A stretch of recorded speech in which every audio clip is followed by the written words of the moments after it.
Hello and welcome to Motivation Monday with Lois. As you can see, I'm not in my usual place where I do my recording because I still have a couple more days for my vacation, but I wanted to stop in and do the Motivation Monday video with you. So we have some new members in the group. So for those of you who don't know me, my name is Lois Godot, and I'm a licensed clinical professional counselor. I'm also the founder of the Facebook group Mosaic Families Connecting, and also the coaching program Mosaic Transformation Academy. Within the Academy, I work with parents who are struggling with the challenges and changes of blending a family. I help them work together with each member so that they will have a sense of belonging, so that they will feel heard and understood and have a degree of happiness within the family. By doing this, they move from struggling in the blended family to having appreciation, mutual respect, and strong bonds in the blended family. So today I titled this video, I'm Not Doing That. And as you go along in your blended family, I'm sure that phrase is going to come up, I'm not doing that. And the reason why I decided to do this video, because I was thinking, as my husband and I were on vacation, and I was thinking about things that happened in our blended family and the challenges that we were having.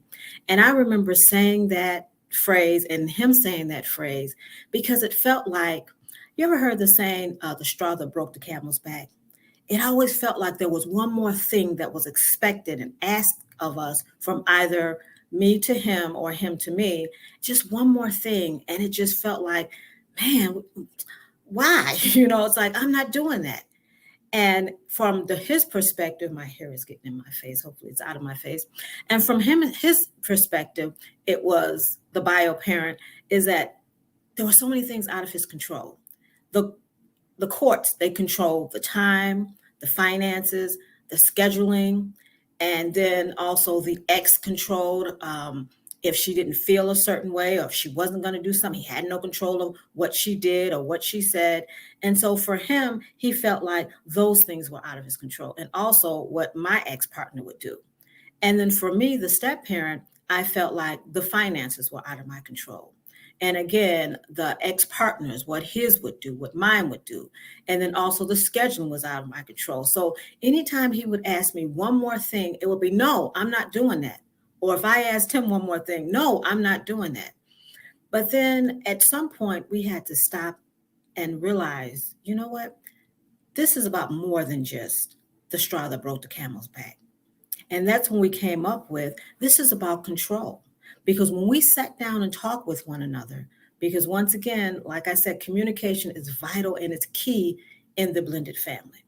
When we sat down and talked with one another, we realized that it had nothing to do with per se what the person asked, but how we were feeling.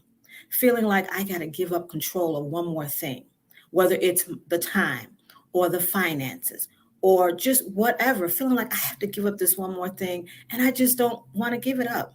And so one of the things we sat down and realized that there are barriers to understanding. And the barriers to understanding how he felt and how I felt was communication. And so we had to sit down and be honest with ourselves. And sometimes this is kind of hard because you're not used to sitting down and say, well, what do I really feel? Why am I so resistant to this? What is the emotion that I'm feeling? And once we sat down with one another, after we sat down with ourselves and being honest and say, you know what, I'm feeling like I'm being taken advantage of. I'm feeling like I'm getting the short end of the stick. And once you get real with yourself, now you can sit down with your partner and say, this is how I feel. And now here comes that phrase, are you communicating to be heard or are you communicating to understand? So once you realize how you're feeling, now I'm going to communicate with my spouse. After I communicate, now I have to hear what they're saying, hear what they're feeling. Not just communicate just to get it out. I just want to tell you how I'm feeling. But now we need to hear what the other person is saying. So for Motivation Monday today, I want you to take time that when you're feeling that, no, I don't want to do it, find out why you don't want to do it. Be honest with yourself. And I say that not because you're dishonest, but to really dig down deep and say, what am I really feeling? And once you realize that, then talk to your partner.